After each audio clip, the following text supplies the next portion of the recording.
I really just don't know what to say about this one. What's good, guys? It's DemiM7. Thank you so much for clicking on this video. Hit that like button, hit that subscribe button, and you're gonna have a great weekend. I know it. So Joker Folie is finally out. You can go to the theaters and watch it. And I mean, honestly, this movie's a mess. As someone who wasn't crazy about the first movie, I didn't hate it either. I was just kind of in the middle. When I saw the trailers for it, I just was not impressed. I wasn't really looking forward to it. That was kind of the consensus that I was getting from, people online. People that absolutely loved the first movie were kind of on the fence with this one, given that it is a jukebox musical with songs and a different sort of like theme altogether. But after seeing it last night, man, this movie is a mess. Let's just get the musical aspect out of the way first, because I'm sure that's the one thing that everyone has been having questions about. Yes, there are musical numbers in here. There's like musical sort of visuals, sequences, all that kind of stuff. And my God, it just did not work for me. Out of all the songs and numbers that were in here, 90% of it just felt so out of place for me. Now, look, I'll give writer and director Todd Phillips some credit. It's a ballsy move. It was a ballsy move to really change up this sort of style and formula from the first movie and use songs and a musical altogether to kind of portray what Arthur is feeling, thinking. I'll at least give him credit for taking such a big risk. But the execution was just completely lacking. Most of the songs just felt uninspired. I mean, look, visually speaking, at least I can say this about the movie. Visually speaking, it's gorgeous. It's beautiful. I mean, after seeing the first movie, you kind of expected that. I mean, this thing is just a visual treat to look at for the most part. It's just the cinematography is great. The set design, the production design, all that kind of stuff looks great. But like I was saying, the songs and the musical aspect of this movie just falls flat. I understand what they were trying to do with it, but it just doesn't work. It feels so choppy and all over the place. Not only that, it never really fully embraces being a musical. It just kind of feels a little, I don't want to say half-assed, because I'm sure they worked really hard on it, but it just doesn't feel like it was all the way there. Like, if you're going to be a part musical, then just dive right into it. Like, go full throttle. Another good thing that I can say about the movie is, yeah, Joaquin Phoenix and Lady Gaga are great.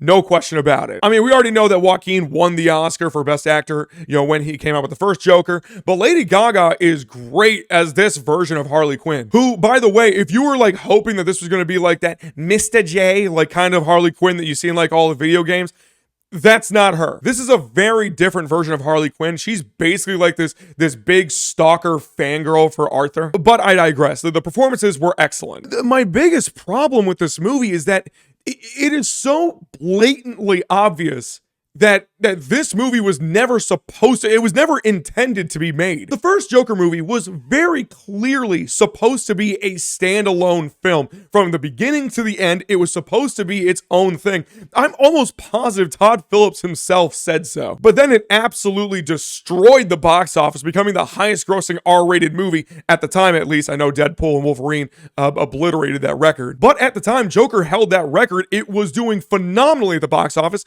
So of course they were going to make a sequel. It made too much money. But because of that, I don't really think Todd Phillips knew where to really go with this. Let me put it this way. At the end of the first Joker movie, you get this sense that Arthur has fully embraced this Joker persona. Obviously, he's not so much the clown prince of crime that we all know and love in the comics and video games and all that kind of stuff. He's not quite that Joker, but the Joker that he ends up becoming has this aura, this confidence to him, and also this wacky craziness. What made that movie interesting was the fact that it wasn't really about the Joker. It was about Arthur Fleck becoming the Joker. What happened to him to become the Joker? Because of that, you would think in this sequel that we would see more of the Joker, more of Arthur using this Joker persona to kind of take over his psyche and personality. And you just don't. You barely see the Joker as much in this movie as you did in the first one. This movie is still very much about Arthur Fleck, but I kind of feel like he regressed a little bit from the first movie. Due to some things in the movie that I won't spoil, I can understand to an extent why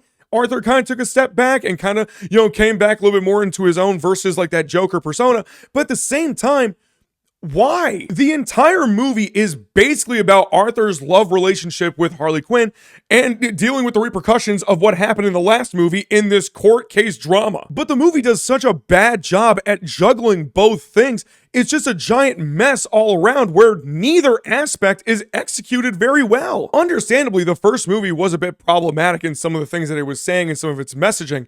However, it was effective at making you feel bad for Arthur and the situation that he found himself in up until the end, of course. Whereas this film, it just doesn't really do a good job at making you feel that for Arthur, not nearly as much as the first one. And when the movie wrapped up, when the end credits rolled up, all I could think to myself was, why? What was the point of all this? The story and the plot don't go anywhere that really makes any sense or even feels justified to me. It just ends up being one giant, boring, out of nowhere, all over the place ride from beginning to end.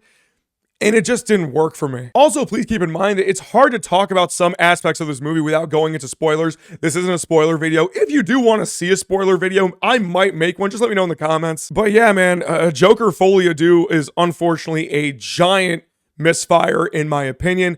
I mean, if they were going to make a sequel, they should have just kind of, they should have went back to the drawing board on this one. I don't think people are going to like this one nearly as much as people like the first one, and I don't even think it's going to do as well in the box office because of it. So with all that being said, I'm going to give Joker Folie Deux a 3 out of 10.